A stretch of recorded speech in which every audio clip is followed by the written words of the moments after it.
Hello all, Jeff here with a new video. The November update is here for Forza Motorsport 7. Today I'm checking out the Hot Wheels car pack. Many of these cars have already appeared in Forza Motorsport 6, Horizon 3 and Horizon 4, but we've got the cars we've seen in Forza before like the Mustang, Boneshaker, the Rip Rod and the Twin Mill, as well as 3 new cars, the Camaro, the Beetle and the Corvette. So let's check them out and see what they're like to drive. So the order I'm going to test them in is from worst PI to best PI. So first off, we have the 2012 Hot Wheels Rip Rod. Believe it or not, this thing is in D Class 396, and you're about to find out why. Now, as per usual with these tests, Top Gear test track with the Stig. So let's see how it goes. One note, Hot Wheels driver gear will be available later on this month. But here we go with the Rip Rod, and as you can hear, it's got one gear, and it's basically got the same old CVT gearbox you would see in your mum's SUV. It's a hot rod, it shouldn't have this kind of gearbox, and it suffers as a result. I mean, it's already, this is a hot rod that's pretty designed for off-road. You can look at the ride height and the way it jiggles around. I already knew it was going to have a V6 engine. I have seen gameplay of this thing in the Forza Horizon 3 Hot Wheels expansion. I'm not sure if it had one gear in Forza Horizon 3. This car is coming to Forza Horizon 4 in the next week or so, so we'll find out if it's the same in Horizon 4 as it is here, but having one gear to play with is really strange, and just having the revs just stay the same. It's definitely a CVT transmission. It's cool and all, but I just can't fathom the one speed gearbox in this thing. It's not even like a Koenigsegg Regera setup where it just constantly revs a bit more as you get more speed. It's just constant revs. It's just really weird, this thing. It's cool nonetheless. Under 1 minute 30 of Top Gear test track. It's not too bad, all things considering. Next up we have the Hot Wheels Beetle, the 1963 model, purple car, black fenders, and it's C Class 443. So let's see how this goes. Keep note that every single Hot Wheels car is in the Forza Specials division. In other words, not homologated at all. So when you get these cars, they start off stock. But one thing I noticed is this has a lot more power than a bone stock old Beetle. But not only that, this thing handles like an absolute gem. Like if you compare it to the Rip Rod, it handles so much better. Handles better. Whoa, as I get a bit slidey on the curve there, this thing handles really well. I'm really happy with this thing. I think it's at like 124 kilowatts. That's a lot for an old Beetle. Like old Beetles have hardly any power. In bone stock trim, it's like one of the slowest cars in the game, but this Hot Wheels Beetle is alright, and the roll cage definitely helps the handling. Probably got some half decent tyres on it as well. But yeah, really happy with this car. This could probably be a very good C class car, just with a few upgrades here and there, but the basis is there. That's the main thing. This thing is the first time that this Hot Wheels Beetle, first time we've seen it in Forza, hence why it's not really got the 50th anniversary livery that the Hot Wheels cars that have been in Forza before have in this game. But it ended up being a 125.5, very respectable indeed. Next up, the 1969 Camaro, or Camaro, however you like to say it. But yeah, I call it Camaro mainly because Americans call our Monaro the Monaro, so just a bit of respect between the GM brands, in my opinion. Anyway, yellow car with a bit of white. Let's see how it goes. So this car is B Class 528. So it's a bit better in comparison to the homologated Camaros, the basic Camaro that is, and the Forza edition. It definitely feels like a muscle car. Like, as you can see, it's getting a bit slightly like a normal American muscle car should. It's probably got a bit more grip and definitely got a bit more power. It's actually pretty controllable, all things considering. You know, in terms of gearbox, it's either got a 4 or 5 speed. As you can see, it's got some half decent power about it. Braking at the first set of tyres, which is what you want. Same braking point as a Porsche 911, although that's a lot faster. It's getting a little bit slidey out of the hammerhead, but that's totally understandable. As you can see, there's no SS badges on the car. That's just because of an agreement GM has between Turn 10 for historical reasons. I totally get it. It does look weird seeing Camaros with no badges, and the Toronto A&on X has an SS badge as well, so that looks a bit weird in that sense. Going a bit wide at the penultimate corner. Overall, this is a pretty good car, and it ended up doing 123.9. So there you go. Next up, the 1970 Hot Wheels Corvette Z01.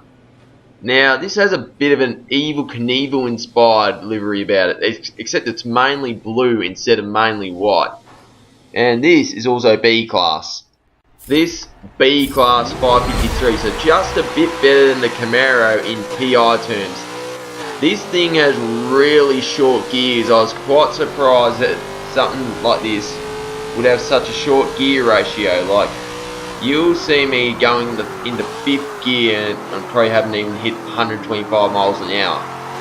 And the other thing with this car is it actually handles really well. That's what I found with any C3 Corvette that's been in Forza. They actually handle okay.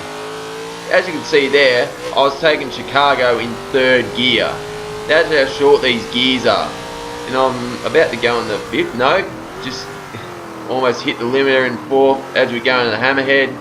Very planted, this thing. Like, this thing handles completely differently to the Camaro. Feels very different. Obviously the gearing has a bit of that in there. There you go, 5th gear. And I can tell you that bone stock C3 Corvettes wouldn't have had the 5-speed gearbox. They may have had them in the early 80s, but definitely not the 1970 model. And yeah, this thing surprised me. I thought it'd just handle like a muscle car, but overall, very good car.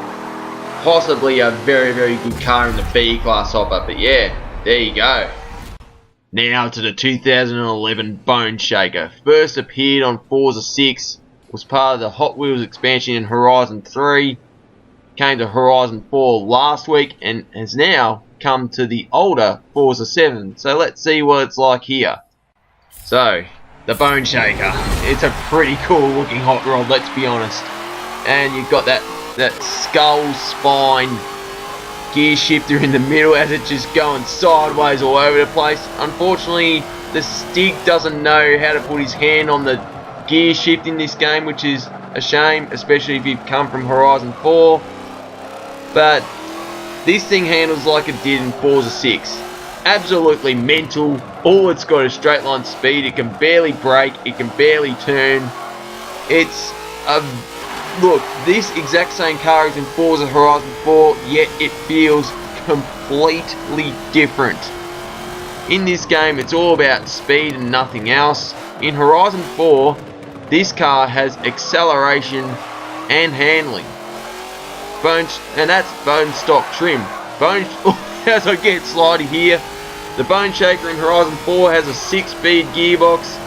This only has a 3-speed, so yeah, it's very interesting that Turn 10 and Playgrade Games have made the same car behave completely differently. It's just really weird, but I don't know, I kind of like it in the way it is in Forza 7 because it's so harder to drive. Perhaps like what a real hot rod would be like to drive. Obviously this is like a toy car if you think about it, but 124.4, it's respectable. Now in regards to the Hot Wheels driver gear, if you do 10 races right now, you'll get the 2000 Hot Wheels driver gear. there is more driver gear to come in Forzathons in the next couple of weeks, and everyone will be gifted a 50th anniversary Hot Wheels driver gear. So just be on the lookout for that. Next up, the 2005 Hot Wheels Mustang. First appeared in Forza 6, was part of the Horizon 3 Hot Wheels expansion, and now here in Forza 7 will be coming in. I think it's coming in Horizon 4 in the next couple of weeks. So let's have a look at it. And did you notice the PI? A-Class 666. Whether that's on purpose or not, I've got no idea. But yeah, this thing is, you'll really love driving this thing because it's got plenty of speed and it handles. You look at all these aero bits on the car. That's not just for show. This thing can handle really well. It will surprise you. It's got enough power to keep you noticed, and yeah, it's a really good all-round car, and also it just looks so tough. Such a good looking car. Lock the brakes a little, however, that's nice and clean through the hammerhead, and yeah, it's really well planted. This car will probably be very good on pretty much any kind of track, whether it's a speed track or a tight handling track. This will probably be a good car for you. So yeah, I didn't drive it that much in Forza 6, but what I noticed with Forza 6 is this car had no headlights, so it'd be no good if you were driving at Spa or Nürburgring at light. However, in Forza 7, this car has headlights, as you can see there, and a 118.9, not bad at all. Last but not least, the 1969 twin mill. First time this has appeared in a Forza Motorsport game. Yes, it appears as front engined, but as you can see, both engines are in between the front and rear wheels, so you could call this mid-engined if you like. But yeah, A-Class 691. Let's see what it's like. And this thing is absolutely mental. Two supercharged V8s separate to each other. Of course it's going to cause some problems. A lot of speed. And you have to brake so early just so you can get into turn 1. And it's a very, very heavy car as a result as well. And as you can see, as you just saw, the driver is basically driving like towards the back of the car. It's just crazy how long this thing is, but it's just an absolutely mental piece of kit. And see how early I have to brake there, locking the brakes just to keep it on the track. Yep, the Stig is having a rough time with this thing. It'd be so hard to see where you're going as well, especially with those two blowers in the middle on each side of the car. Yeah, very early braking. Follow through is taken very, very slowly, but it is a handful. Let's say that. Taking it online, you'd probably have to tune it a fair bit just to get the most out of it. Obviously, it's not going to be as fast as the Hot Wheels Mustang despite the better PI, but it ended up being a 122.3. Not too bad. As the Stig just smokes it over the line. Now, in terms of times, it was the Hot Wheels Mustang that did the fastest time. The next fastest was the Corvette. Yep. The B-Class Corvette bet the A-Class twin mill, and the twin mill has the best PI. The Camaro, the Boneshaker, the Beetle, they were actually very close together. The Camaro actually beating the Beetle, and obviously the Rip Rod was the worst. But yeah, there you have it. That's my review of the Hot Wheels car pack.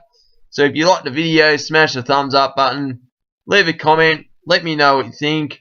If you want to see more, subscribe and tap the notification bell. Don't forget, I do have my Forza Horizon 4 giveaway, so make sure you check out that video as well. Anyway, this is Jeff here, and happy racing. Cheers.